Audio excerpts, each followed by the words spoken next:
Donc je m'appelle Sacha Guidardi, j'ai 15 ans et je suis en seconde au lycée Arsonval à Brive. Donc moi je m'appelle Luc, j'habite à Brive, je suis en seconde au lycée Cabanis. Et alors le climat, comment est-ce que vous êtes devenu sensible à la question du climat? Pour moi ça a été un peu un élément déclencheur juste après le Covid, enfin en tout cas après le premier confinement. Je me suis rendu compte qu'il y avait quelque chose qui n'allait pas. Et surtout, j'ai regardé un film qui m'a fait changer un peu, qui m'a un peu bouleversé. Ça s'appelle c'est Demain est à nous. C'est un film de Gilles Demestre qui en fait est allé un peu aux quatre coins du monde pour aller trouver des jeunes qui sont encore plus jeunes que nous, qui ont 12-13 ans et qui montent déjà des projets assez extravagants sur le climat notamment. Il y avait aussi d'autres causes qui étaient mises dans ce film, mais il y avait essentiellement le climat. Et donc moi je me suis intéressé à ça et puis en troisième, donc c'était en troisième, et en troisième j'ai commencé vraiment à prendre conscience des choses et surtout je suis rentré en fait dans la primaire populaire, j'ai découvert la primaire populaire en 2021 et après je me suis engagé en politique et depuis l'engagement, le militantisme en tout cas pour le climat est devenu quelque chose de plus en plus important dans ma vie et surtout ça prend une place vraiment dominante maintenant. Et je comprends que voilà, on est dans un moment très historique de notre histoire parce qu'on est en train de falloir qu'on change complètement de modèle, de société. Et pour l'instant, on ne va pas du tout dans le bon chemin. Et donc on essaye d'essayer en tant que jeunes, nous, de nous mettre sur la bonne voie, quoi, de mettre les gens sur la bonne voie. Moi je suis né en Haute-Corrèze, donc dans un endroit assez sauvage, donc j'ai toujours un peu connu la nature. Mais c'est surtout quand j'étais en CM1, je me souviens très bien. Il y avait dans mon jardin un oiseau qui venait et tout simplement je commençais à m'y intéresser, à attendre qu'il revienne, l'attendre tout simplement. Et au fur et à mesure j'ai remarqué qu'il y avait beaucoup d'autres oiseaux dans le jardin. Je commençais beaucoup à m'intéresser à ça. J'ai commencé aussi la photo comme ça, la photo animalière avec un tout petit appareil. Et donc après je me suis élargi, c'est-à-dire que j'avais plus que la passion des oiseaux, j'avais aussi la passion des plantes, des animaux, etc. Et donc du coup c'est ça aussi qui a fait que j'aime énormément la nature. C'est pour ça que j'ai envie de la protéger, etc. Et donc après si je suis dans le militantisme, c'est surtout grâce à Sacha. Parce que c'est lui qui organise entre guillemets les grèves pour le climat, etc. Donc moi avant j'étais plus dans des associations, dans la photo, etc. Mais pas trop effectivement dans ce côté-là de grève, de rassemblement. Et donc la connexion avec le mouvement de Greta, ça s'est fait... Ça fait un peu justement grâce à la primaire populaire, moi je reviens dessus parce que c'est vraiment là que j'ai découvert des jeunes engagés pour le climat, parce qu'il y a en fait ce mouvement là de la primaire populaire qui est un peu aujourd'hui coulé. Disons que c'est un mouvement qui a été initié par des jeunes pour le climat en fait. Et donc du coup, dans ce mouvement-là, il y a vraiment des très très jeunes qui ont 18-17 ans. Alors moi j'ai 15 ans, mais en fait il y en a plein de jeunes comme ça qui sont engagés dans ce mouvement-là. Et donc moi je les ai découverts comme ça. Et notamment un qui s'appelle Pablo et qui lui gère au niveau vraiment national le mouvement qu'on est en train de mettre en place et qui rejoint le mouvement de Greta Thunberg. Et donc en fait c'est comme ça que j'ai rencontré ce Pablo et à partir de là en fait on a créé un lien tous les deux. Et c'est lui qui m'a relancé, qui m'a lancé surtout il y a maintenant 4 mois, c'était début 2022, pour faire cette grève pour le climat, cette grève mondiale pour le climat à Brive. Et il m'a un peu lancé sur le fait d'organiser au niveau national, d'aller contacter des gens, etc. Et depuis, grâce à lui, en fait, je suis vraiment engagé là-dedans et c'est grâce un peu à lui qu'on a pu faire cette grève dans le sens où c'est lui qui m'a un peu motivé pour lancer cette grève et pour motiver d'autres personnes et rendre quelque chose de beau pour cette manif. Donc le mouvement de Greta Thunberg, on le rejoint dans le sens où notre mouvement en fait est devenu le mouvement Fridays for Future France, ce qu'il n'y avait pas avant, ce qu'il y a dans d'autres pays mais qui n'était pas encore présent en France. Donc nous on a vraiment eu l'initiative de mettre en place ce mouvement qui reprend les grèves du vendredi pour le climat de Greta Thunberg. Donc c'est vraiment un lien qui s'est créé au fur et à mesure et aujourd'hui évidemment ça nous mène ici, mais je pense que si j'étais pas rentré en tout cas dans ce mouvement de la primaire populaire, j'aurais jamais rencontré tous ces jeunes engagés pour le climat. Ce mouvement national Fridays for Future. Vous êtes combien et ça marche comment en fait? Alors moi, je vais Vas-y. peut-être répondre après, Ouais. après Ouais. pour les autres questions pour lui, peut-être des trucs vraiment comment on a réussi à tous les deux rentrer en contact, enfin après D'accord. d'autres trucs, mais vraiment sur le Fridays for Future, Oui, voilà. en fait c'est assez simple, en fait on est 8 jeunes à avoir lancé ça il y a 4 mois, dont je fais partie. On est donc ces 8 jeunes là, en fait on vient vraiment d'horizons totalement différents, même on est un peu répartis partout dans la France, et donc on s'est lancé l'idée de faire cette grève. Mais on n'avait jamais l'idée de s'appeler Fridays for Future France il y a 4 mois. Et en fait, on s'est dit, mais on ne peut pas s'arrêter à cette grève du 25 mars, c'est pas possible.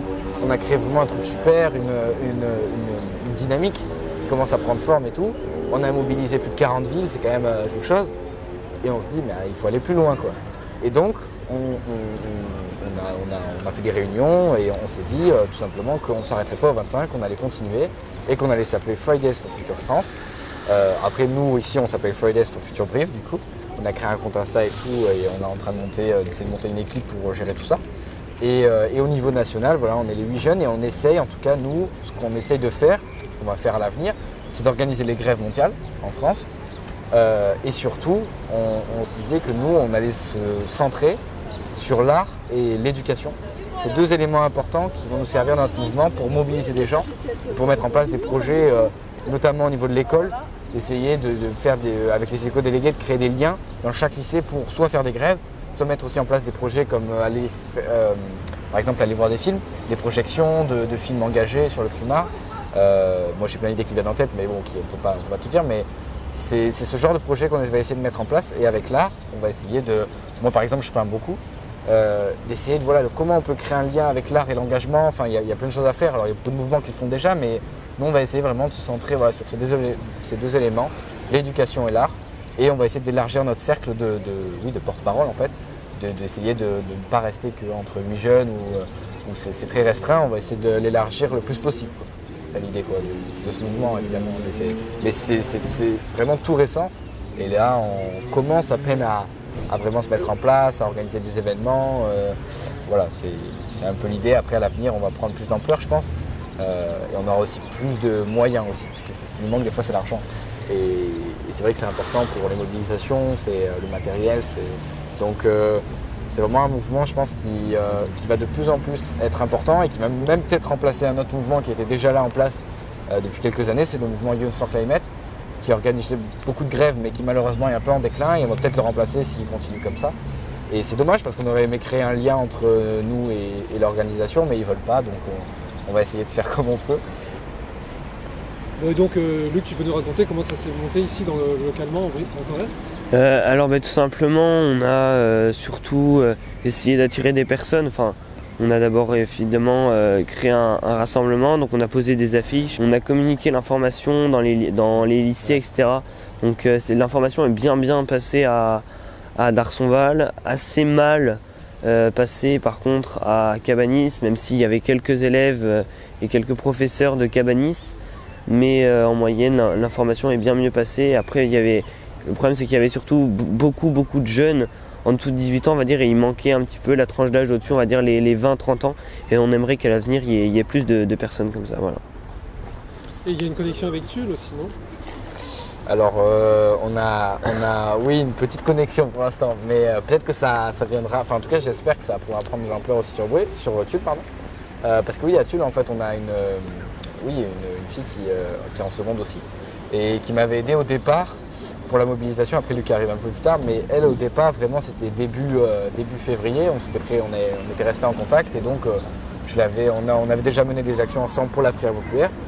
Et là je lui ai dit vas-y, il faut qu'on se lance, il faut que tu m'aides pour la mobilisation. Elle était partante et tout.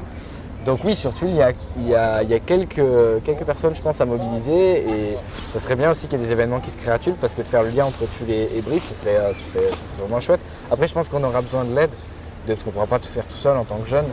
On aura besoin de l'aide aussi d'associations qui seront présentes sur Tulle et qui peuvent vraiment faire des gros événements. Et nous ensuite, en tant que Fridays for Future France, on pourra intervenir et mobiliser et aider à la mobilisation. Mais on pourra pas se débrouiller seul, quoi. En tant que jeune, on est obligé de créer un mouvement qui englobe beaucoup plus que juste les jeunes, quoi. On va essayer de créer un mouvement, comme disait Luc. Ce qui nous a manqué peut-être à la grève, c'est la tranche d'âge au-dessus et encore au-dessus. Nous, ce qu'on veut, c'est créer un mouvement qui est essentiellement composé de jeunes, mais avec une voix quand même d'adulte et maintenant il y a deux générations, enfin de personnes âgées et aussi d'adultes et de jeunes avec une voix majoritairement jeune, mais voilà, c'est possible aussi d'avoir d'autres personnes plus âgées qui peuvent s'intégrer à notre mouvement. C'est un mouvement qui essaie d'être aussi très inclusif, très ouvert, parce que malheureusement, je recite Young for Climate, qui est une très, très bonne organisation, hein, mais qui aujourd'hui est très fermée et dès qu'on est un peu engagé en politique, ou dès qu'on soutient un peu un parti, ou dès qu'on a un certain âge, c'est un peu plus compliqué de rentrer dans le mouvement. Alors que c'est bien dommage, parce que nous on se dit non, au contraire, on va essayer d'être ouvert et de ne pas limiter notre mobilisation à quelques personnes. Donc c'est un peu l'idée du mouvement sur ce que disait Luc, sur les tranches d'âge. Mais surtout, pour revenir sur tout, j'espère vraiment qu'il y a un truc à faire sur tout aussi. Ouais. Ce serait bien. Et vous avez quand même réussi à nouer des partenariats avec des grosses associations locales, non Pas vraiment.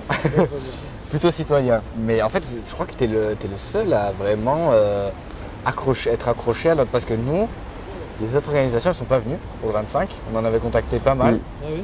Elles ne sont pas venues. Après, il y en a la plupart, c'était pour des problèmes, par exemple, notamment la LPO Corrèze. Ils ne pouvaient pas pour les horaires, en fait, tout simplement. Le vendredi après-midi, la plupart travaillaient, donc c'était un problème. Mais bon, ils étaient quand même un peu intéressés, quoi. Oui, ils étaient intéressés. Donc, on verra à l'avenir. Et alors, quel a été l'écho en fait autour de vous parmi les participants et les non-participants? Quel a été l'écho? L'écho, oui. Qu'est-ce qui en ressort? Déjà, on a réussi à tout simplement à avoir des jeunes qui accrochaient. Alors moi, j'étais très surpris là-dessus. On a eu beaucoup de messages pour nous dire merci d'avoir organisé ça, voilà, etc. Et donc c'est important de voir que les jeunes ne se moquent pas totalement. Alors pas tous, il y en a qui s'en foutent totalement, mais la plupart ne se moquent pas du climat. Et c'est quelque chose, je pense, qui est très important.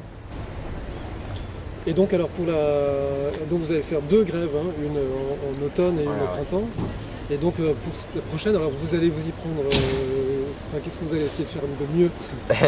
Là, c'est vrai que ça va être un sacré défi, parce que c'était déjà pour une première, c'était une belle réussite d'avoir autant de jeunes. Après, pour la prochaine grève, donc elle est à l'automne, donc c'est pas tout de suite, mais ce qui est sûr, c'est que déjà on aura plus de temps pour se préparer. Et moi, je suis persuadé qu'on peut faire encore mieux. C'est-à-dire dans le sens où on voit qu'il y avait 100, sur 150, il y en avait une centaine de Arsonval. Et sur Kaba, moi je pense qu'on peut accrocher la centaine aussi. Oui. Et sur les autres lycées, Simone Veil, et puis aussi Lavoisier, moi je pense, alors c'est un peu plus compliqué parce que c'est privé, mais en tout cas sur Lavoisier et Simone Veil, aller faire par exemple du tractage 2 heures devant le lycée dès que les élèves sortent et tout, dès que les lycéens sortent, ça peut nous ramener beaucoup de monde aussi, et on espère qu'on réussira encore à mobiliser plus de gens. Après, est-ce qu'on refera un sit-in, est-ce qu'on continuera le sit-in ou est-ce qu'on fera vraiment une marche? Ça après on ne sait pas encore, on verra. Après le sit-in ça a vraiment bien marché, est-ce qu'une marche pour le climat ça marchera aussi? Ça marchera aussi. Mais ce qui est sûr, c'est qu'on arrivera encore à mobiliser, moi je pense, beaucoup plus de lycéens. Je pense qu'il y a une vraie marge de progression à avoir sur la mobilisation, même si c'était déjà pas mal. Il y a de quoi faire, hein, vraiment. Je crois que Brive, c'est quand même une ville de lycéens, et on a la chance d'être une ville moyenne, une ville de 50 000, je crois, 50 000 habitants. Oui, et en même temps, il y a beaucoup de lycées, il y a beaucoup de lycéens. Et sur ce que disait Luc, on peut croire que notre jeunesse s'en fout de tout et qu'au final, elle est juste sur les portables et passe sa vie à consommer. Mais en fait, c'est entièrement faux. En fait, il y a toute une part de la jeunesse qui est déjà très engagée. Et il y en a toute une autre en fait qui ne trouve ni l'espace, ni le temps, ni le lieu en fait pour discuter de ces sujets-là.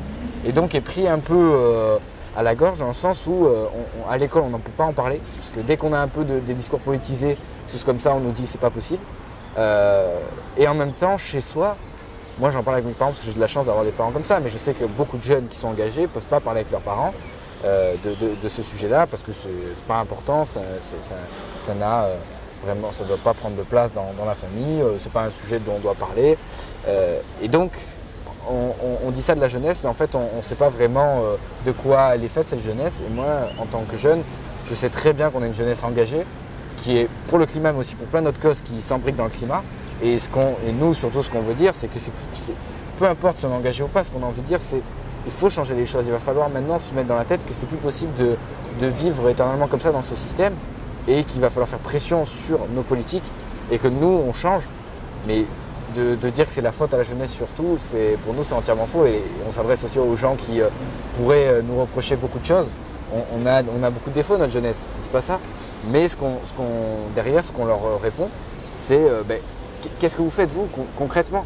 Rejoignez-nous, nous on n'est pas fermés, rejoignez-nous dans notre mouvement, rejoignez-nous dans notre révolution qu'on est en train de mener. Nous ce qu'on veut c'est changer le système, parce qu'il ne va plus du tout, il est en train de tout mettre en l'air, de saccager une planète. Et vous, tout ce que vous avez à dire, c'est voilà, on est sur nos portables et on fait rien.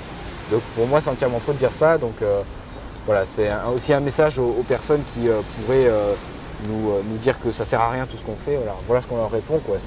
Pour nous, c'est un peu ridicule cette réponse, quoi. C'est même un peu frustrant de voir que des gens se retournent comme ça contre nous, alors qu'on devrait plutôt travailler ensemble, en fait. C'est comme pour les politiques, au final. On a des dirigeants, on n'arrête pas de se battre contre eux parce qu'ils font n'importe quoi, mais nous, ce qu'on aimerait, c'est travailler avec eux, hein. C'est rien de plus, et mener des grandes actions avec eux, hein. C'est tout ce qu'on demande, mais aujourd'hui, ils ne sont pas à la hauteur, et c'est ça qui est malheureux. Sur les élus, nous ce qu'on veut dire, c'est que, mais bien sûr, venez, peu importe, même si on sait que peut-être vous avez du boulot et que c'est compliqué de tout gérer, mais nous, ce qu'on dit aussi, c'est que ce genre de grève qu'on a organisé comme le 25 mars, il n'y en a pas tous les jours, il y en a 2 par an. Donc venez à ce genre de rassemblement, en fait on va recréer un lien forcément entre la jeunesse et la politique. Il y aura forcément un lien qui va se recréer dans ce genre de rassemblement. Parce que c'est là où la jeunesse va vraiment s'exprimer. Et on l'a bien vu dans les prises de parole qu'il y a eu le 25 mars. Pendant 2 heures, il y a eu des prises de parole de jeunes qui voulaient vraiment tout lâcher. Et c'était magnifique là, la sensation que ça donnait. Et il y avait combien d'élus? Il n'y en avait qu'une. C'était Chloé Assaf qui était la seule élue. Et nous ce qu'on dit, c'est que tous les élus, peu importe leur bord, venez à nos mobilisations et discutons ensemble. Nous, on n'est absolument pas fermés, justement. On est très ouverts. Donc, et en plus de ça, si vous ne venez pas, ça veut dire que vous ne pouvez pas derrière sortir l'argument que la jeunesse n'est pas politisée et ne veut plus aller voter. C'est surtout qu'en fait, aujourd'hui, on a une jeunesse qui est très engagée mais qui ne va pas voter parce qu'on ne croit plus en la politique telle qu'elle est faite. Donc c'est à eux de se remettre en question. C'est pas à nous de nous remettre en question. C'est eux, ils ont fait une politique qui ne nous plaît plus, une offre qui ne nous plaît plus du tout.